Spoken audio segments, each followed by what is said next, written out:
watching movies and jamming out.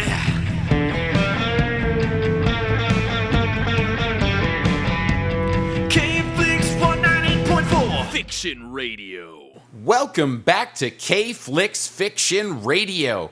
And this week we are covering a modern-day classic known as School of Rock. Going back to school. School I wouldn't mind attending. Dude, yes. This is a movie I slept on. I don't think I saw it until I was an adult. Oh, really? So, Like, in the past 5 years, beyond an adult. holy smokes, Dustin. Yeah. Wow, I saw that this movie crazy? in the theater. Yeah. I bet you did. It was like the right time. Yeah. 2003 is probably when I saw more movies than ever. No, that's not true. This podcast has been more movies Yes. than ever. Yeah.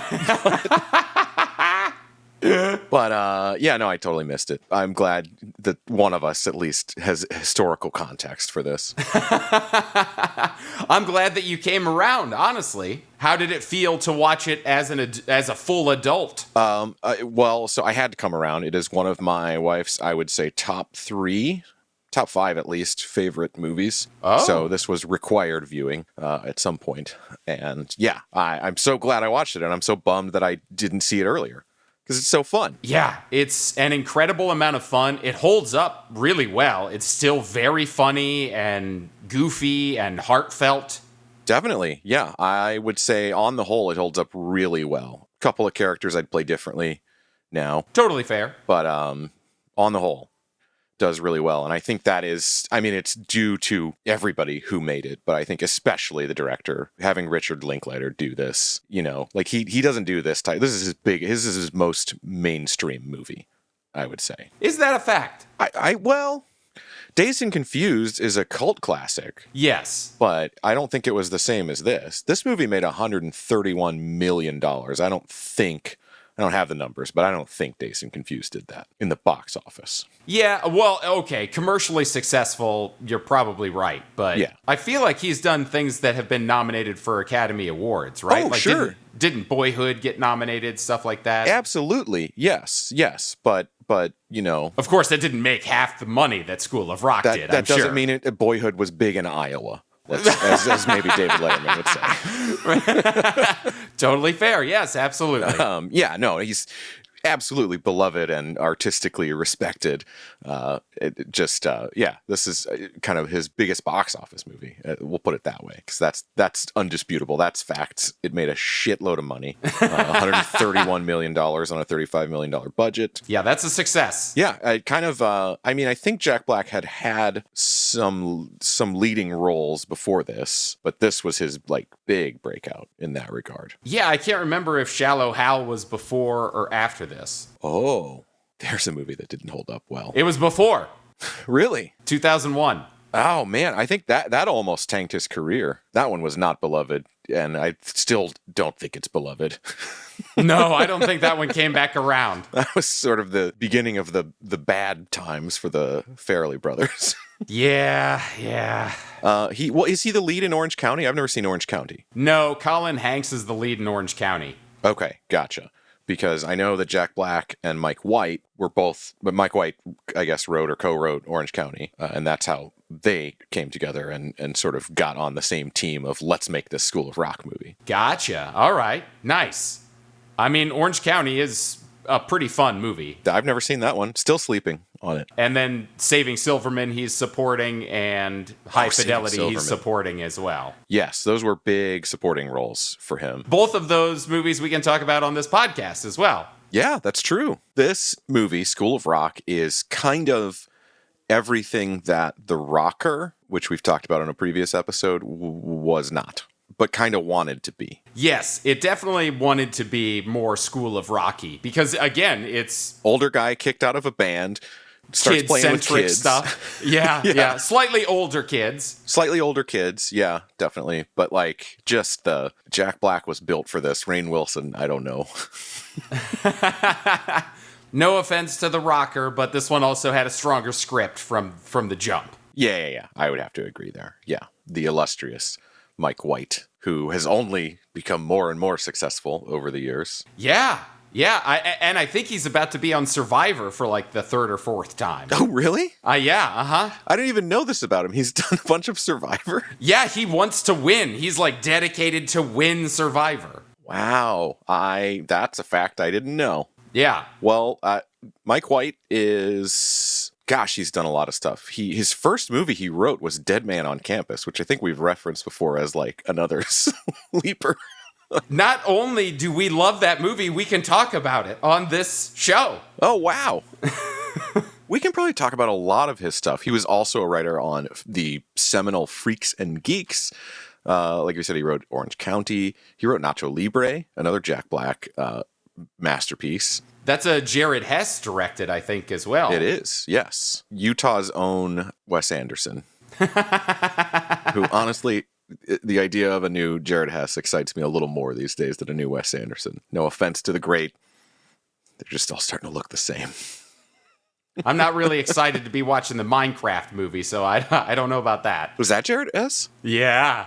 Really? There's a part of me that does want to do the Minecraft thing. I played around with it back in the day. I know a few things about that I've world. never played the game, so I'm completely out of the realm. I fucked with Minecraft in college. Oh, there we go. All right. All the kids love it now. And there is a lot of music in it, so we will probably talk about it someday. Fair.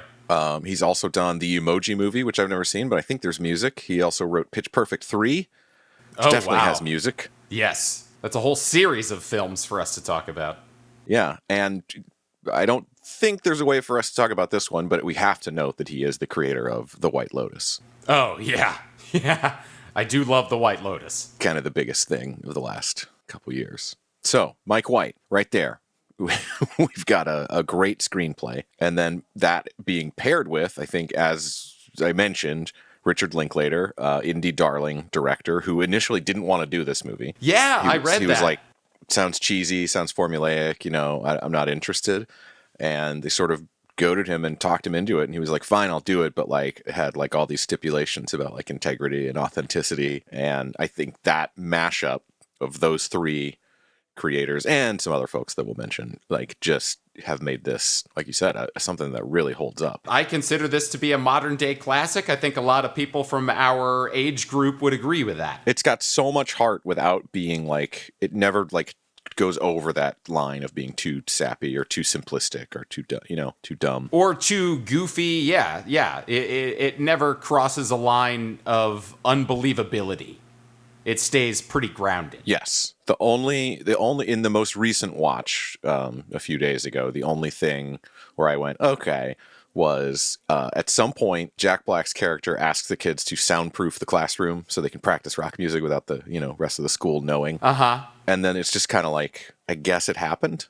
I don't know. You don't see anything to demonstrate that that's the case. But like, I know specifically Linklater was like, we have to have that like bit of dialogue to make it believable. Well, you see stuff just sort of around the room, like blankets and stuff, around the wall and things like that. Okay. I guess I missed some of that. But how much are you really going to soundproof a classroom? If you start picking this thing apart in that way, you're going to have trouble. How did he get all those instruments in from his van? Blah, blah, blah. Right. Yeah. But it's important that they do at least sort of acknowledge it, because then your brain just goes, oh, well, I don't have to think about that because they just said it in the movie. Yeah, totally. It's taken care of in the script. Right. Yeah. So no surprise, the character was written specifically, Dewey Finn, a.k.a. Ned Schneebly, was written specifically for Jack Black. Can't imagine anyone else playing it. We'll get to the musical version of this where we can hear someone else playing it later. Well, and there's a television show where another actor is portraying Dewey Finn also. Okay. See, I didn't dig too far into the show. I listened to some of the music, but I wasn't sure if it was still Dewey Finn or if it was just a whole new... It is. Interesting. Well, Jack Black, natural fit. He'd done, Tenacious D stuff before this, and Tenacious D was having a hot moment, too, right about this time, early 2000s. I remember that being all the rage in high school. Oh, absolutely. But did you know, Shawn, that this was sort of loosely inspired by a real life thing? I did read something about that, I think. Yes. Actually, I'm gonna give you a 2-for-1 here. Firstly, there is a real-life School of Rock. Oh, I did know that. You did know that. Yes. Started in 1998 by a guy named Paul Green. It was originally called the Paul Green School of Rock Music, although he did supposedly always like answer the phone. Hello, School of Rock. Like he always shortened it. Of course. Yeah, the name was close enough that I guess this guy Paul Green considered briefly suing Paramount for calling this movie School of Rock, and kind of like, I don't know, it's been speculated that it was like based on him or something. The Dewey character. Okay. 2 things happen. Mike White says, no, I'd never heard of this guy before I wrote the movie. Right. And secondly, Paul Green was like, well, it did drive business at the real School of Rock up. Of course it did. Substantially. It was a huge national commercial for them. So he was, smartly decided, like, I'm not going to pursue legal action here. Well, that would just turn the fans away. If they find that out, they're going to be like, oh, well, screw that. For sure. Lean into it. And then he, I think right after or right at the same time, got a VH1 reality show about his school as well, which they called Rock School. I think Gene Simmons was involved. Oh, I remember that. Yeah. Yeah. So it worked out well for him.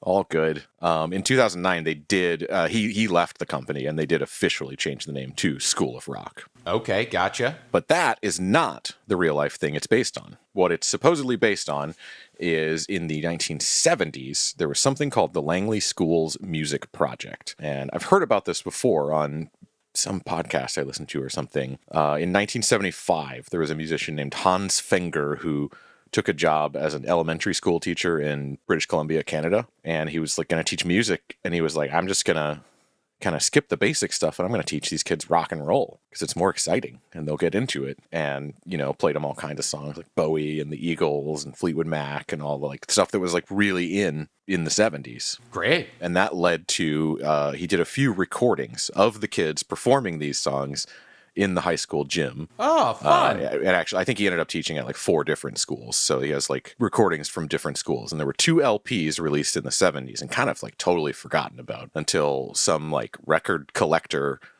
unearthed one in 2000. And in 2001, it ended up getting reissued on CD as an album called Innocence and Despair. Okay. I think I may have played a song from this previously on the show, like the kids singing God Only Knows. Does that sound familiar? Do you remember a weird, haunting version of God Only Knows? Nope. Well, doesn't matter. I'm going to play you a different one now. This is the Langley Schools Music Project version of Space Oddity by David Bowie.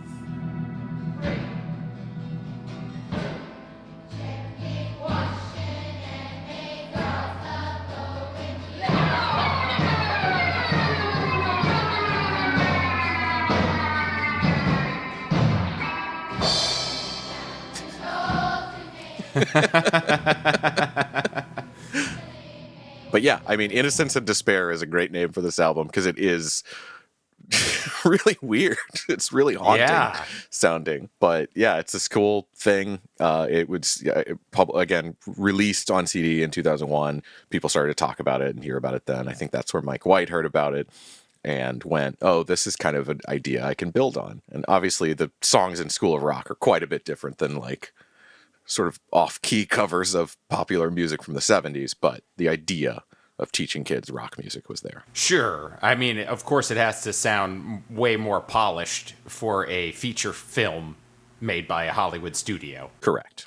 Do you know, did they ever release the second LP again? I'm unclear on that.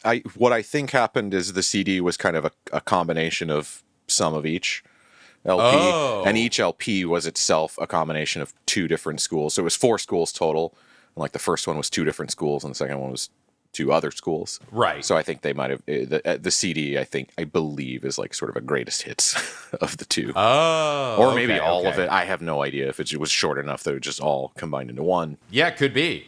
Okay. Yeah, very interesting stuff though. That is. Yeah, man, fun stuff. It's a weird album to listen to. It'll put you in a weird headspace. But anyway, yeah, back to the production of this. One of the other things Linklater pushed for was we got to have kids who can actually play music and sing or do whatever they're going to do in the movie. And so they went on a 7-month nationwide casting call to find the kids that ended up in this movie. Made all the difference in the world. Absolutely. Totally works. You can tell they're playing. You can tell they can play. It was almost a Scott Pilgrim situation of them having to be told to play worse because they were so good. It makes all the difference. You're totally right. And all of the kids were really good actors, too. So that helps sell everything. Yeah, that's the thing. They said, you know, during the casting process, they prioritized the musical ability, but like definitely they spent 7 months at it and they found kids who could act too. Yeah, for sure. We've talked about how Jack Black's so good. We've talked about how the kids are so good. Joan Cusack really brings it as the uptight principal. She is always so fantastic in everything. Yeah. Extremely underrated. Definitely. It's also got a killer soundtrack outside of the original songs. It does have a really good soundtrack.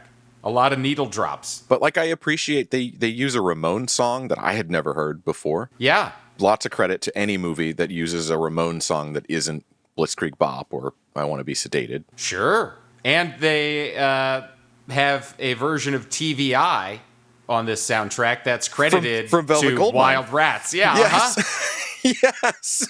Yeah, when that came on, I was like, ooh, Sean's going to love talking about this one. It's his favorite song from Velvet Goldmine, maybe still the weirdest movie we've talked about. Well, I don't know. I listened to Babies on Fire, the Brian Eno song. I'm sorry, Babies on Fire. More than anything else from that soundtrack. That's true. That's true. I can't get enough of that guitar solo in that song. But there is a reason for that song being on this soundtrack, I think, and that's the fact that the music supervisor on this was a guy named Randall Poster, who was also the music supervisor on Velvet Goldmine. Oh, sure, yeah. Makes it easy to get that stuff. Yeah, definitely. And, you know, it's nice, it's fun to throw in a little homage or a little nod to something you did in the past. Of course. It's also it's a nice royalty check you're giving yourself, I guess, if you think about it that way. But it was the right track. It works well. I thought it was great. I was really happy to hear it.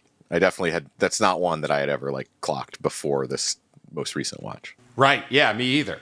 So I mentioned that there was a TV show based off of this movie. It's also called School of Rock. It was on Nickelodeon for 3 seasons. Yes. Dustin, you said you didn't look into the show very much, but you listened to some of the songs. Correct. So you didn't know that it was still Dewey Finn in the show. Did you see who is teaching the classes at the School of Rock? Well, I know that Tony Cavallero is in the show. Yes. And it seems like he's the lead. So he's Dewey Finn? He is the Dewey Finn character, okay. Yeah. And if the name Tony Cavallero doesn't ring any bells for you, listeners, he is on The Righteous Gemstones. He plays Keith. So that's more than likely where you know him from. Yes. You may also probably not know him, but I don't know. Maybe people have seen this movie from a movie that Shawn was in. No one has seen that film. Called Roundball, right? Yeah, it is called Roundball, but yes, Tony and I are in a movie together. It is called Roundball, and no one has seen it. Which you filmed in Austin? Right? Well, we flew into Austin. We shot it in Victoria, Texas, hometown of Stone Cold Steve Austin. Nice. Steve Austin. Steve Austin. Oh, yeah. I didn't realize it. I guess that's where he got his name, his wrestling name. Probably. But that's interesting because I wonder if Tony is part of the Austin scene, because this is School of Rock is a very Austin scene movie, thanks to Linklater. He's one of those, makes his movies in Texas, not LA kind of guys. Yeah, I don't know. I honestly don't. I don't think Linklater had anything to do with the show, but I know that Mike White at least helped write the pilot for the show. Oh, interesting. Okay. He's one of the credited writers on the pilot episode. Like writer, not just story by. Correct. Oh, okay. So he was involved. So I don't know if you know more than I do, but my read, just hearing the music on this, is that it's way more kid-oriented. Well, that and the fact that it's on Nickelodeon. Yeah, I mean... What do you mean? I don't know what you mean by that. Well, the movie School of Rock is about kids, but it's for kind of a general audience. I just watched it. I'm almost 40, and I enjoyed it. The School of Rock on Nickelodeon seems like it's for kids to enjoy more so. Yeah, probably. I didn't watch any full. Here's the thing. I don't have Paramount Plus. I wasn't going to subscribe to it to watch episodes of this show, so I just watched very small music-only clips on YouTube and listened to the entire soundtrack of the show. So that's Fair. all that I've done. That's why I said you might not know more than me.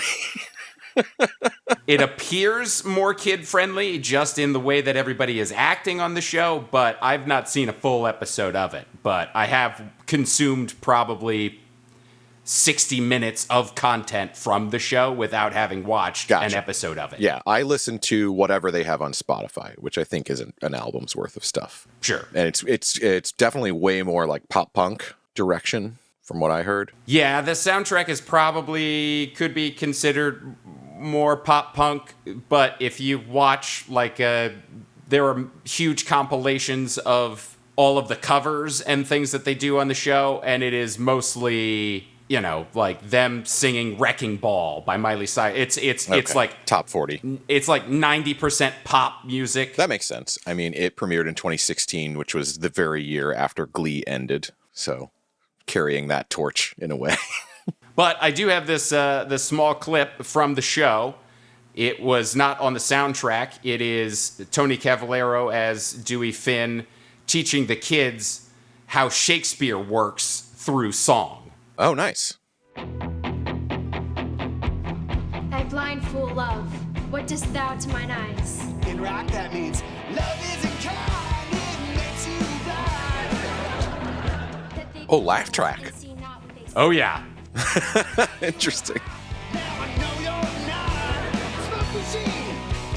Tony's not featured in that sort of a way on the soundtrack. The soundtrack is No, not at all. mostly the kids just sort of doing stuff. And That's what I noticed, yeah. you can kind of hear him doing fills in the background, just like background vocals on the soundtrack. And and that's the way that the clips are on the show as well. When he's performing those songs with the kids, he is also performing with them. Interesting. Okay. I've never known him to be like a musical performer.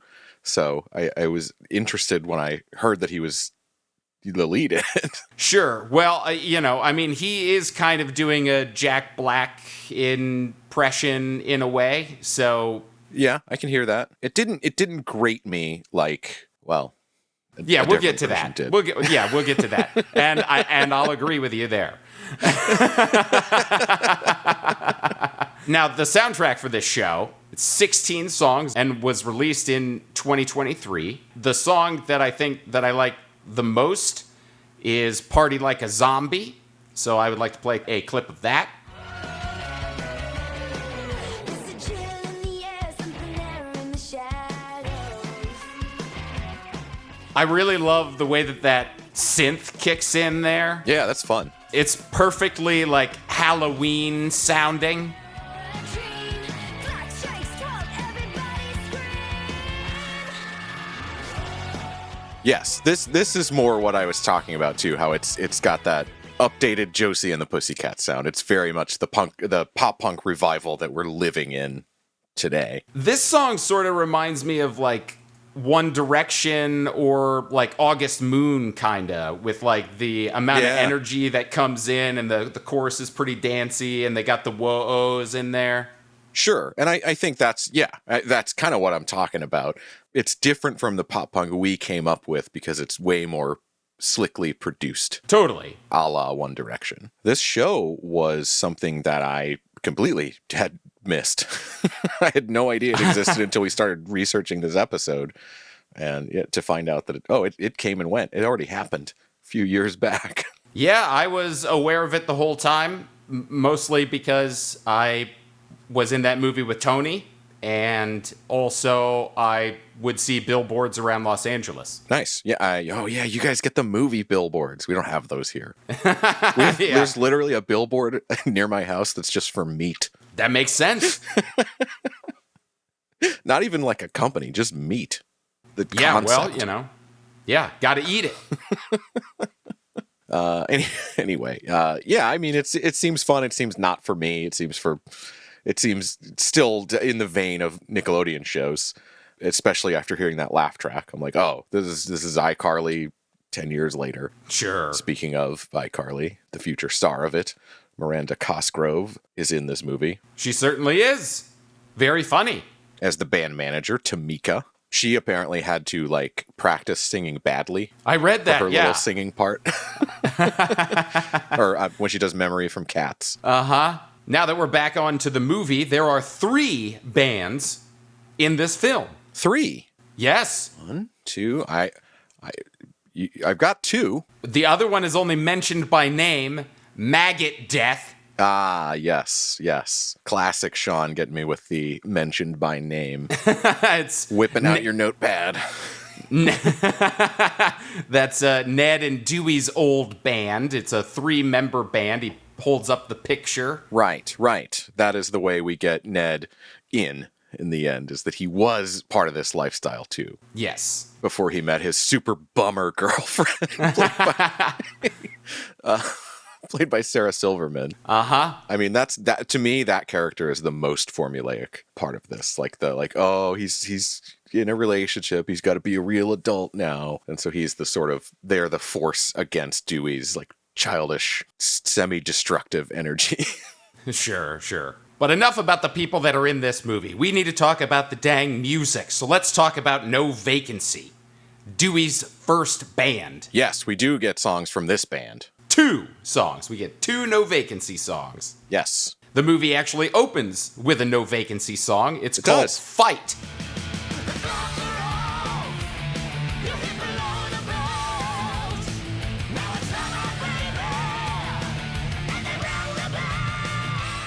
And this one is fun. It's like super 80s metal. It's like Yeah. Ronnie James Dio or Judas Priest with that like high vocal range and energy. Definitely. This is the closest to the music from The Rocker in this movie. The music of Vesuvius. Yeah. Vesuvius, not ADD. Yeah. not the new shit.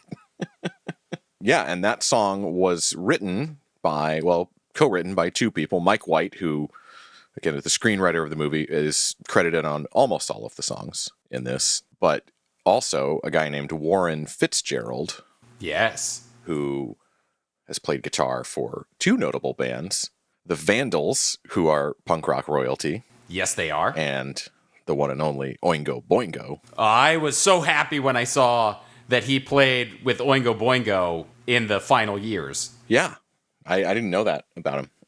I did not know that either.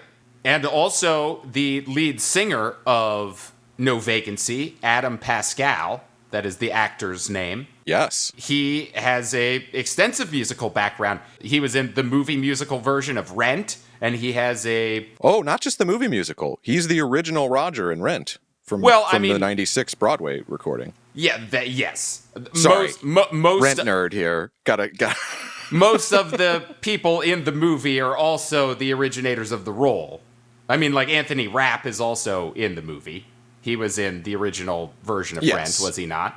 He was. Yeah, there are a couple of casting replacements, but Yeah, I don't think Rosario Dawson wasn't in the original version. She's one of the new. Yeah. But yes, several members of the original stage version of Rent were also in the movie. Fair. Yes. I just wanted to. Adam Pascal is like he's the OG from Rent. He also was one of the leads in the original Broadway production of Aida, which was a big Disney produced Elton John, Tim Rice musical. Right. I remember that. I didn't see it, of course. Sure. Yeah. There was no. That was back when they had to make hard decisions, and they opted not to do. It was either going to be an animated feature or a musical, and they opted to do a musical. Now, of course, post Lion King, why not do it all? Yeah, exactly.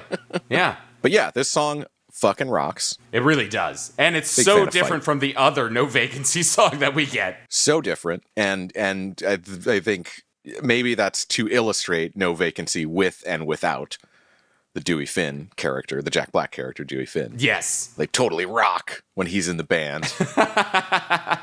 It also does sort of feel like a Tenacious D song at moments. Well, oh yeah, in the way that Tenacious D is so informed by metal. Absolutely. Iron Maiden style Black Sabbath style stuff. Yeah, 100%.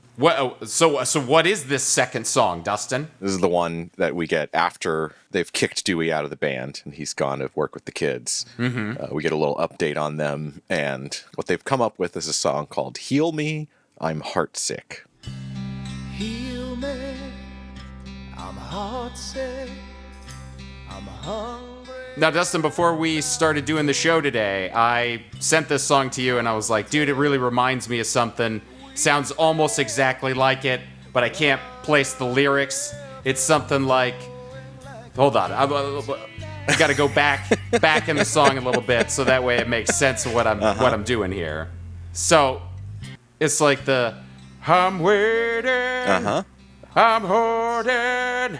It's like, I don't know what the fucking actual words are, but it sounds like a Creed or a Nickelback or like a Stone Sour or a Shinedown song. It's something that came out after this movie, but I can't, I've been trying for like a fucking week and I can't think of what the fuck I'm trying to come up with. Okay, well, I hope that I have the answer you're looking for, Shawn. Yeah. Because I hadn't, and what's crazy is it hadn't occurred to me before you said this, but as soon as you said it, I was like, I know what he's thinking of. I bet you do. I'm going to answer your question with 3 songs. Oh, great. And hopefully the third one I play is the one that you are in fact looking for. But I do have 2 honorable mentions first on what this song reminds me of. Okay, you're gonna do a lead up. I'm going to do a little lead up. Number 1, based on the guitar alone, there's nothing to do with the vocals. And I know that the vocals were an important part of what you were thinking of. It's all a salad. It's all the same song in my head. But yes. Well, guitar alone, Dust in the Wind by Kansas is pretty darn close. Oh. It's got more notes in it, I'll say that. It does, yeah. There's a little more finger-picking stuff going on. But it's similar. Yeah, It's a totally. similar intro. From there, it diverges. It's Dust in the Wind. It's not. It's not Right, anything like this song. The second song I thought of is actually, I think, maybe the reason they cast Adam Pascal in this. It's a song from Rent. Okay. One Song Glory is the name of it. One song, glory. One song before I go. Now, maybe I'm, drawing connections that aren't really there just because it's literally the same guy singing it. I don't know. I think there was maybe a little typecasting there. Maybe they went, oh, I know who can sing this. I will say, just real quick, in terms of how Adam sounds on that song, he really reminded me of Ed Kowalczyk from Live. Oh, okay. Yeah. Like he really had that sort of a vibe to the way he was delivering the vocals on this song. Yeah, I can feel that. Okay. Now, that's not what I came up with. I'll tell you that. It was not the band Live. In fact, it's a band. No. I didn't even remember the band name. I'm pretty sure I would consider this a one-hit wonder. Listeners, correct me if I'm wrong. Okay. But what I came up with, do you want me to play it first or say the name first? Dealer's choice. What I came up with is this. So lately, This is it. Yep. This is it. This is the fucking song. Yes. It's a song called Wherever You Will Go. It's by Fuck. the Calling. Yes. It's from 2001. It came out before. Holy It shit. came out before. Yes. I know you mentioned that you thought it was a later song. I did. I thought it was a later song. It feels like it. It feels like it's in 2010 in my head, in my memory. That song is like very like CW, or maybe it was still the WB. Oh, yeah. In my mind, I don't know. So it's got that feeling. Dawson's Creek. Dawson's Creek vibe. Yes. Oh, man. You got it, buddy. Fuck yes. I'm so happy. If you were like, no, not this one, I was going to be a little broken. Oh man, yeah, that was driving me fucking crazy because I could hear how that guy sounded, but I couldn't come up with any of the right lyrics. Because they're just very anytime, generic. anytime I went to Google to like type in what I thought it was, Google was like, "This song doesn't exist, jackass." Fuck, that's so good. Yes. Oh, I'm happy to have gotten it. So this is the song that wins the W Rock Battle of the Bands at the end of the movie. Yes. If you could believe it. Yeah. I mean, in a battle of bands where grown men are playing against children. That's what's funny to me Right. about this. The whole setup is like he's like, you know, scarred from getting kicked out of this band that's like starting to get popular, but they're still playing battles of the bands, so they can't be doing that well. Yeah, they're still at the lower tier level. They still show up and play one song in a competition. Now,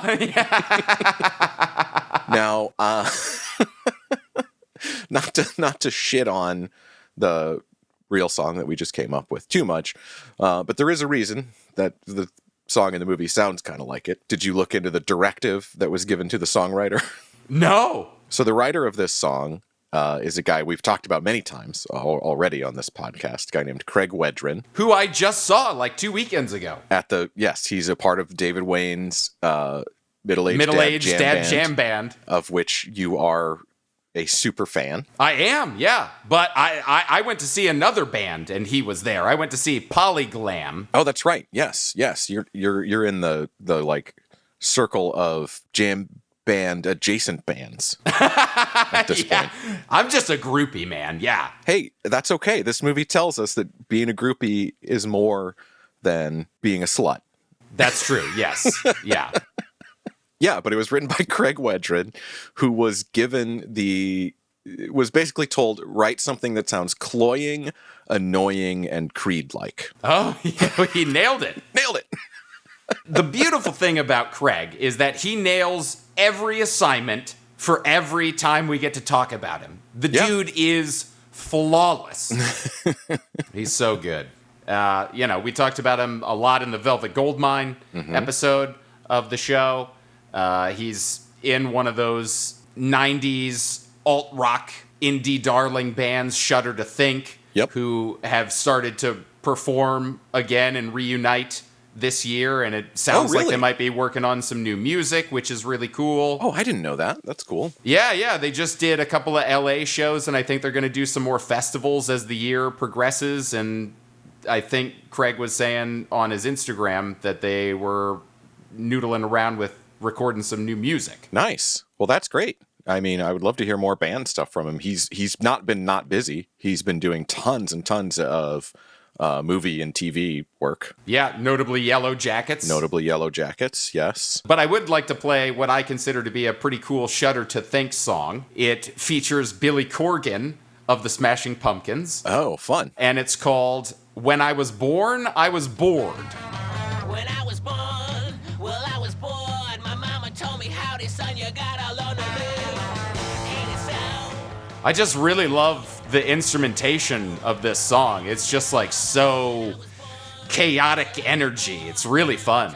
Yeah. I'm digging the Corgan vocals. Like, I haven't heard him sound like that in a while. I know. That's early Corgan. Like, when was this song from? 1998. Okay, gotcha. Yeah, he's still got the lightning in his voice. Yep, he's still a rat in a cage. Yeah, definitely. Well, that's great. I mean, like you said, Craig Wedren nails it every time on the assignment. Yeah, he's a pro, and we've talked about him a handful of times here on K-Flix. At some point, we got to try and get him on the show, I think. I mean, I think that would be great. I'll let you take the lead since you seem to run into him at places. Again, I live by the meat billboard. That, yeah. Maybe I'll roll the dice next time I run into him. So that covers No Vacancy. Yes. You think we should move on to the song's primary, the School of Rock itself? Yes, we should. I love the School of Rock. Such good music. I guess this song is a little bit more of a Dewey-only song, since the kids sort of ask him if he's written anything, and it appears like he's writing this song on the fly, a song called In the End of Time. In the ancient time, an artist led the way, but no one seemed to understand. Chimes, Freddie. In his heart, You can really hear the Jack Black influence there. He was actually a co-writer on this song, along with Warren Fitzgerald again, the guitar player from the Vandals, Oingo Boingo. And this to me sounds like how it probably sounds when they write Tenacious D stuff. Oh, yeah, probably. Like it's the most I felt the Tenacious D in him in this movie. Well, it's definitely Tenacious D lyrics. Yeah, maybe that's what it is. And like him calling out like the instruments that come in, it all feels very similar to that tribute album. Oh, totally. It could be like a him and Cage sketch. Yes. Yeah. Exactly. We also get a full band rehearsal of this song later in the film. So you think you'll be just fine without me, but you're mine. You think you can kick me out of lines? Well, it's just one problem. I really love how bored all of the kids are when they're playing this. It brings me a lot of joy. Still selling them on the idea. So this movie, as we mentioned earlier, was turned into a stage musical in December of 2015. It was, yes, with music by the one and only Andrew Lloyd Webber. Yes, with lyrics by Glenn Slater. Mm-hmm. And they have a version of this song, actually two versions. One, the version that Dewey's character makes up on the spot, and then also a rock version. Yeah. So let's hit both of those real quick. In the ancient time, an artist led the way, but no one could seem to understand. What were we saying earlier about Jack Black impersonations, Dustin? That the artist It's just so funny to must be hear, like, true. it's a very Broadway thing to be like, oh, you have to play the character as the character is played. And so they like really respect that Jack Black originated this role, but it's so weird to hear because Jack Black is Jack Black. And like hearing somebody else doing a Jack Black is so strange sounding. Uh-huh. I mean, there's that, and then there's also some like ribbidi-doo kind of stuff that's really like grating to me. Yeah, I agree. It made me cringe at times. Well, you think you'll be just fine without me, but you're mine. You think you can just kick me out of the... So yeah, no offense to Mr. Andrew Lloyd Webber and Glenn Slater, but He's not listening. He's 1,000 years old. I'll take the stuff from the movie, I think. Yeah, I think so. It's hard to judge. Like, it might be a fine musical. I haven't seen it.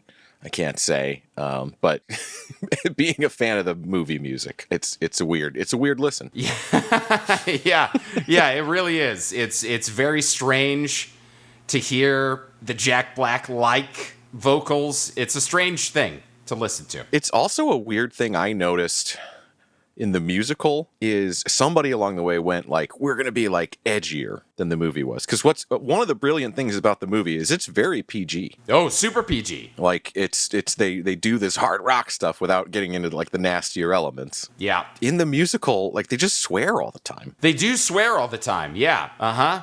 I have a couple clips of that that I wanted to just play and go like, what the hell? Sure. Here's one from the song Stick It to the Man. Which is basically like the musical version of Step Off.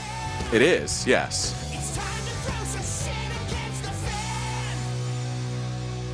Time to throw some shit against the fan. And then there's this weird bit, which you can get a little more of the like acting like Jack stuff. What's going on, Mr. Schneebly? You want to know what's going on? I will let you know what is going on, Little Miss Sunshine. How come none of you told me you could play music? What difference does it make? What difference? I thought you all were a bunch of little douchebags. But now I know. Little douchebags. Yeah, little douchebags. Like I get what they were trying to do, I guess, but I don't like it. You can't call kids douchebags. Well, I guess you can on Broadway. Anyway, I want to note real quick, Dewey Finn was played by Alex Brightman in the original Broadway cast. None of this is shade on him. Oh, heavens no. It's not a bad performance at all. It's just really weird hearing someone doing a Jack Black. I'm sure that was the directive. Yes. I'm sure that's what everybody does. There's no one that's been cast in that role who hasn't done that. Right. Yeah, it's what you have to do, I Yeah. guess. But yeah, it makes it a weird thing that's not for me, but fun to talk about. Totally. I mean, to be fair, most musical stuff is not for me. I do like some of it. I like anything. I like original work better. Yeah. Always a gamble to do a take on an existing property, especially a beloved one. Yes. It's going to be considered a swing if you do anything else. And then it'll also be considered a swing if you do exactly what Jack Black did. It's a lose-lose situation for most people. Yeah, totally. Yeah, there's no good outcome. You're going to get criticized right and left no matter what. Anyway, enough about the musical, yeah? Yeah, well, you know what you should say to anybody that has a problem with the musical?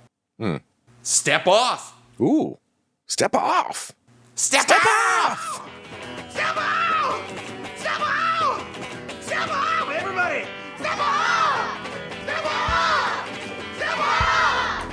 Step out! If I do what you say, I'm not turning into a robot. Do my chore day after day, and they don't want any left. No, so step out! Step out! Nice. That's a nice frenetic, punky song. Yeah, totally. Did you look into who wrote this one? I did. And who was that? 3 writers. Yes. You got Mike White, you got Jack Black, and then you got Liam Lynch. Yeah, that's right. Liam Lynch, who I will always remember for this song. Whatever. I went down to the beach and saw Kiki. She was all like, and I'm like, whatever. The United States of whatever. Yep. She comes up to me and she's all like, hey, aren't you that dude? I'm like, yeah, whatever. Occasionally this song reinserts itself into my brain to think about. It always makes me giggle. Yeah. It's got that violent femme sort of charm. Yeah. Of just a real lo-fi outfit. And fun and silly, because a lot of femme songs are fun and silly. Fun and silly, totally. And this one, I think, I would say even kind of bridges the gap into internet culture, because there's also like a funny video to go with it. And I remember that being an early pre-YouTube online thing. Sure. And Mr. Lynch would go on to work with Jack Black again as the director of the movie Tenacious D and the Pick of Destiny. Oh, nice. Love that movie. So, I mean, a lot of good working relationships born out of School of Rock. But I think Step Off does have the same energy. As what? As, like, Liam Lynch's solo, like, it's like United States of whatever. Oh, sure. Like, it's like coordinated yelling. I like it. Yeah. Can definitely hear his influence. Well, Shawn, what do you say we hit the big song by School of Rock? The self-titled School of Rock. Their Battle of the Bands song. Yes, the culmination of the movie. Baby, we was making straight A's, but we were stuck in a dumb daze. Don't take much to memorize your lies. I feel like I've been... I really love the AC/DC sounding guitar riff of this song. The finger, whatever you call it. The same thing Eddie Van Halen did. Oh, yeah. The like finger playing. Yeah. Actually, is this song called School of Rock? Because some places it's credited as Teacher's Pet. I have seen it School of Rock parentheses Teacher's Pet. There you go. And I really like how the guitar solo that Jack does there, although I don't think that Jack is playing that particular guitar solo for the recording, but I do love how similar it is to him doing his little scats when they're arranging the song. It's almost dead on. It's so good. Yes. Yeah. That's one of Jack Black's special skills, though, right? Is to be able to mouth a guitar solo or whatever, or a saxophone solo, whatever it may be called for. Yeah, he's so good with that stuff. Absolutely. And this song had 2 writers. Mike White is back again, and Sammy James Jr. Did you look into Sammy James Jr., Dustin? Yes, guitarist and vocalist of the kind of legendary The Mooney Suzuki. Who I know for one song in particular. Dear listeners, you might also know this song, Alive and Amplified.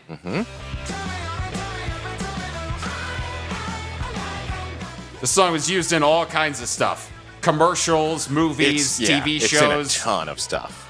When I looked up Sammy James Jr.'s IMDb. It was this song on everything. Everything. Bam, bam, bam, bam. Yeah.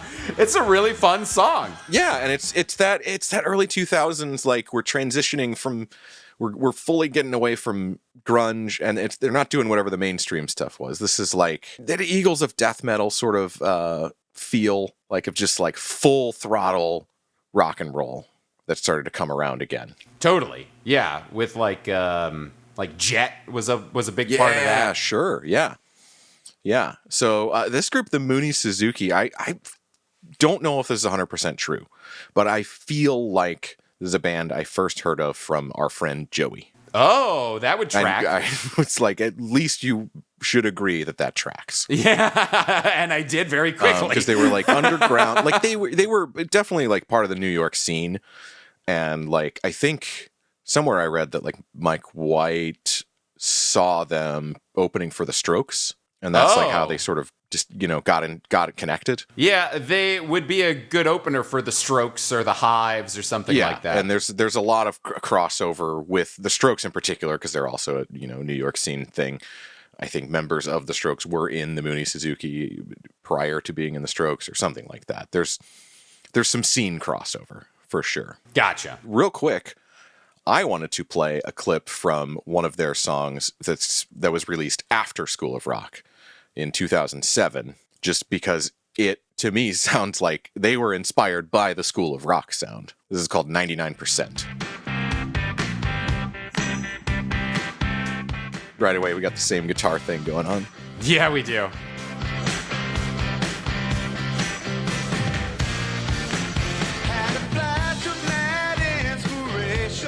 This sounds way more like the School of Rock song than their previous stuff did, I guess, to me. This one's got a little bit more Rolling Stones in it as well. Sure.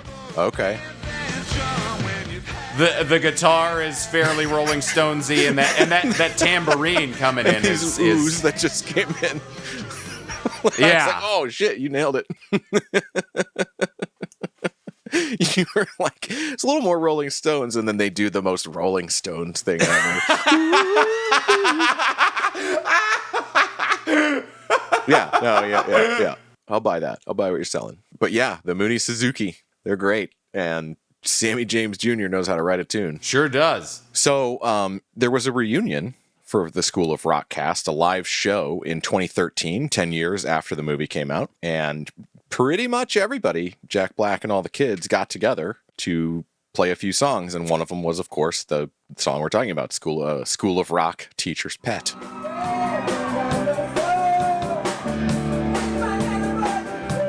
There are not many good quality recordings. It's all cell phone stuff for this one. So this is what we got, folks. From 2013. From 2013, yes.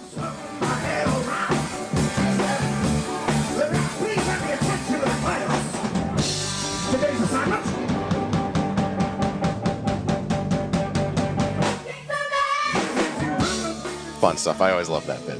Today's assignment: kick some ass. I actually don't like the way they do it in the soundtrack version. He says today's assignment: kick some ass. And it's like right. You hit the joke twice. It's a hat with a hat. Yep. But he did it right here on the live version. And apparently they've gotten together again this year in 2025. There are 0 recordings of that. But I do have one more clip, just because it's fun, from that 2013 reunion, and because we didn't talk about it properly. Their cover of Long Way to the Top. Originally an AC/DC song, if you didn't know. Yeah. The band that influenced all of this music, maybe more than any other. Wait a second, hold on. You know what I really need now? I need the anchor to come. This is a 9-minute version of this song, so I'm not going to play that much, but it is cool because Jack starts calling out in like solos from every single member of the group. And they also do a quick cover of Step Off within this 9 minutes as well. Oh yeah, that's right. It looks like it was just so much fun. And they did it in Austin, again, where this all was born from. So right. Super cool thing that happened. Oh man, I am rocked out and class is ending. So Dustin, I gotta hit you with the normal question, buddy. If No Vacancy or School of Rock was a real band producing music in our reality, would you listen to either of them? Hit me with the No Vacancy. I already had forgotten about them. Well, I mean, like that the Jack Black version. Sure, yeah, that was awesome. That rocked. Yeah, the song Fight. The song Fight real was real fun. Obviously, the other song was written to sound silly, and it does. Yes. So I assuming this is the real reality, and he is not back in that band, I'll let them go. Fair. But as for the School of Rock, hell yeah, they're great. That said, we do get more in the form of the musical, and I could kind of leave most of that. Well, we get a lot more in the show. I could definitely leave most of that, unfortunately. I do like that Party Like a Zombie song, though. That was good. I don't remember hearing that one in my listen through. I must have, but yeah, that was a good one to pick out. So this week we had a modern day classic. Next week we're tackling something brand spanking new that is taking the world by storm. K-pop Demon Hunters. It is so new, and it is very currently taking the world by storm. This will be released a few months later. Yes. But you've probably still heard of it at this point. There's probably an even better chance you've heard of it. So if you haven't, get on board, give it a watch, and tune in next week so we can talk about it. It's going to be a lot of fun. And if you had fun this week for School of Rock, please give us a rating and review on whatever podcast platform you're currently listening to this on. And if it happens to be YouTube, give us a like and subscribe. And get in touch with us at fictionradiopod@gmail.com and find us everywhere at fictionradiopod.com. See you next week for K-pop Demon Hunters. Watching movies, jamming out.